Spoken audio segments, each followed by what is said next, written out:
Hi everyone, I'm Summer Watson, and today I will be discussing some student tool apps that your students can use both in and out of the classroom. So to go ahead and get started, Hemingway is the first student app that I would like to share with you, and this highlights long, complex sentences and common errors within writing. And I think this is very useful for students in a variety of grades and courses. Hemingway, it does a couple of different things. For example, if you see a yellow sentence, you can shorten or split it.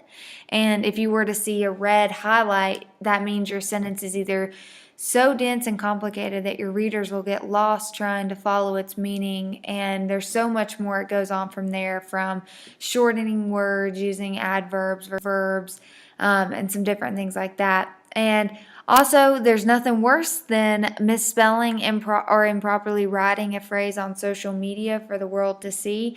So I think this can definitely be used for students who are just trying to, post something to Facebook or maybe on Twitter. They can use a Hemingway, they can type it up in Hemingway and then copy and paste it into their social media.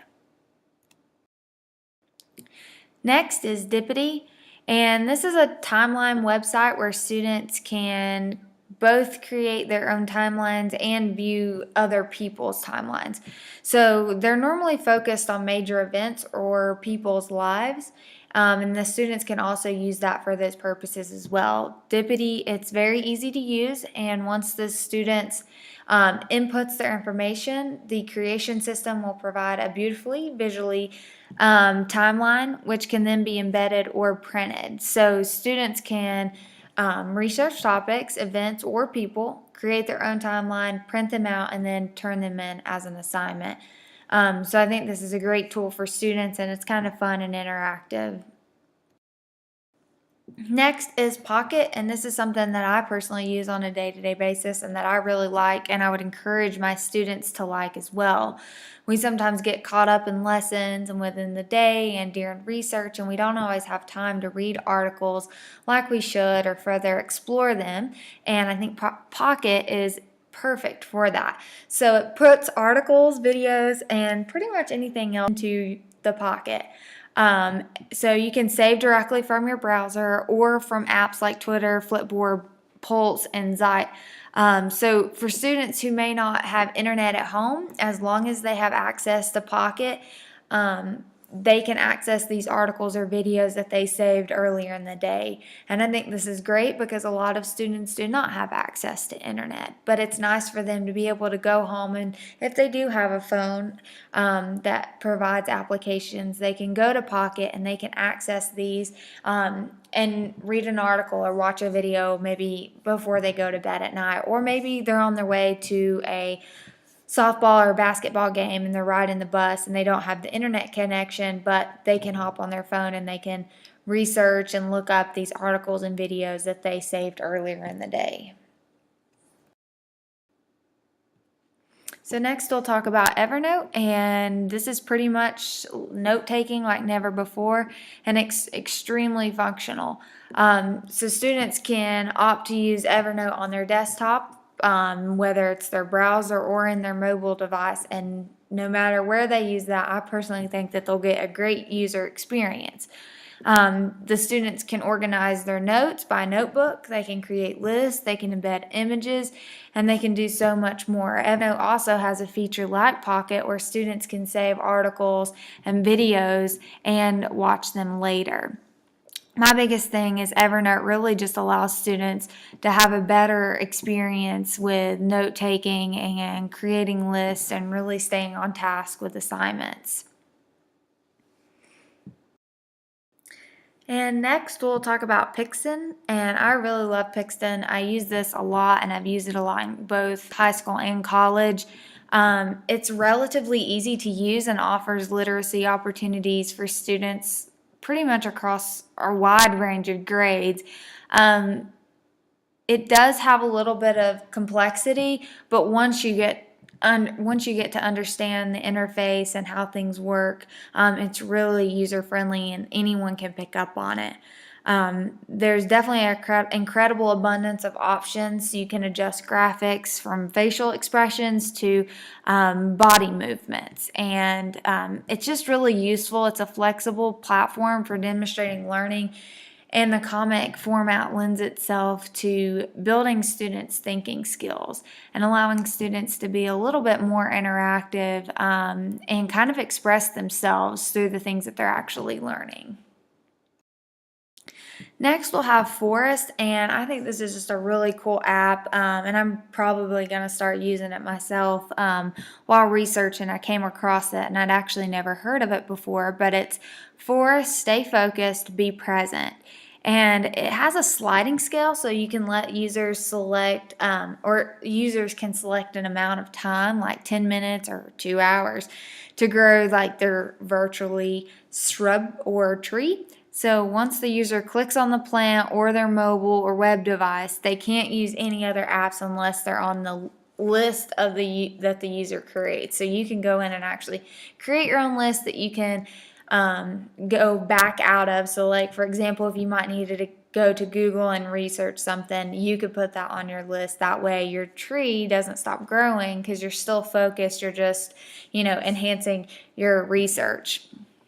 Another thing, while the tree grows, the app displays encouraging notes above the growing tree. So I think this is really beneficial for students. It keeps them motivated to keep on working. And it also does things like go back to your work if you go off of the page, or like plant a tree and get things done. And so if you click out of this app, a notification will be sent to you to remind you that your tree will die and that all trees are kept in a user's forest. So giving them a visual representation of how successful they were. So this is kind of cool. You can see both your trees that have grown and they're fully growing and are alive, and then you can see your dead trees. And depending on how many dead trees you have, that can be a little disappointing. But also users can reflect on how they spent their time via categories such as work, sports, social engagement, rest. They can share their data through the app or through the social media. And in additional to collecting trees in the forest, this is something that I really like. Kids can collect for successfully growing trees, and then those coins can be used to unlock new kinds of trees, flowers, trees, lemon trees, a tree house, or whatever, or they can donate a real tree to a sustainable farm in a developing country. So I think that's really cool. This is just a neat app. I think this can definitely be used. Kind of gives a little competitive advantage if you wanted to use it in your classroom. You could have all your students log into the app, and during an assignment, see how many students can grow a tree during that one assignment, and whoever wins. And I just think that would be kind of cool and creative, and kind of get your students involved and engaged in what's going on. Next is Quizlet, and I've used Quizlet forever. It's amazing. It's extremely helpful. It's great for quizzes, for tests, flashcards, really anything. And it's pretty much for students who don't have time or the resources maybe to hand flashcards.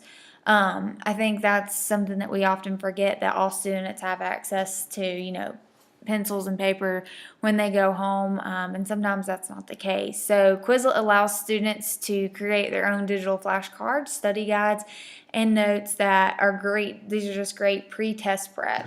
And Quizlet also provides the students with quizzes and tests, like I mentioned earlier, that help them prepare for upcoming tests. And each test is in a different format. The questions are rotated in and out. You can limit however many questions you want per quiz or test. And I think that's just really useful for students preparing for tests, or really just preparing for anything that, they're seeking to learn or seeking to, gain more knowledge in. It may not even be preparing for a test necessarily.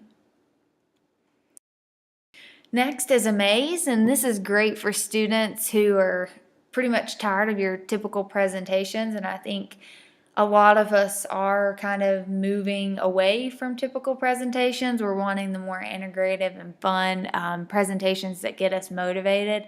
And so through Amaze, students can create an engaging and captivating presentation in minutes using their AutoMaze and smart templates. These can be enhanced by video, by using all types of video, audio, GIFs, live data, and there's so much more. Amaze is compatible across all devices, so this is something that I really like. The students can actually work on their presentations outside the classroom. So if you're going off to a basketball or softball game, like I mentioned earlier, you could pull this up on your iPhone and continue working. Whereas a lot of students don't have access on their cell phones to Microsoft PowerPoint without Office 365. And so they can't work on their PowerPoints from their phone. And so I really like the fact that Amaze allows students to do that. They can work on these from home. A lot of schools do have the Google Chromebooks or the Macs, but there's a lot of schools that don't have those. So for students who only have their cell phone as a resource, I think this is really awesome that it allows students to use that. And then lastly, it's pretty much storytelling without the limitation of using an unparalleled technology capabilities and using an easy to use interface. So definitely check out Amaze. I think it would be a great resource for your students and possibly for you as educators. Next is Slidely, and this is a site that allows users to create unique videos, a lot like Amaze, but using their own photographs and music. It's a fun way to express yourself by making slideshows and things you like more personal, or it can also just be a creative way to complete an educational project. So it's very user-friendly and has a great clean design, and a lot like Amaze. I won't talk too much on this, but it's just got, the eye-catching video slideshows that students love and that is more appealing to them. So check out Slidely. And lastly, AnyDo. This is a lot like Evernote, but I did want to mention it because I think it's great. It's an additional resource that students can have. And sometimes, some students like one better than the other, and that's why I like to sometimes provide more than one tool or app that's very similar. And so AnyDo, it's available anytime, anywhere, on any device. It's always ready to take your notes to remind you what you need to be doing. So just like Evernote, this is great for students trying to keep up with events, tasks, lists, and reminders all in one place. So I can remember as a student, as a high school student, and even as a college student, it would have been nice to have had something like this that would have allowed me to keep up with events like my CTSO events or athletic events, and then also to keep up with my homework all in one place. It does work seamlessly with Google Calendar, Exchange, and iCloud, which is great because the majority of students do have a Gmail account and they do use the Google Calendar.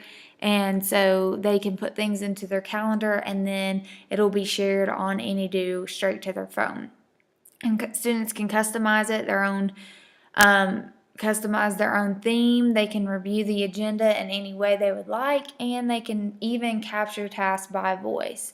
So pretty common with any management system, but at the same time, these are just good ones that, people speak highly of, that people use all across the world, whether that's in business or in education. And I think they're useful tools for students to actually be using in and out of our classrooms.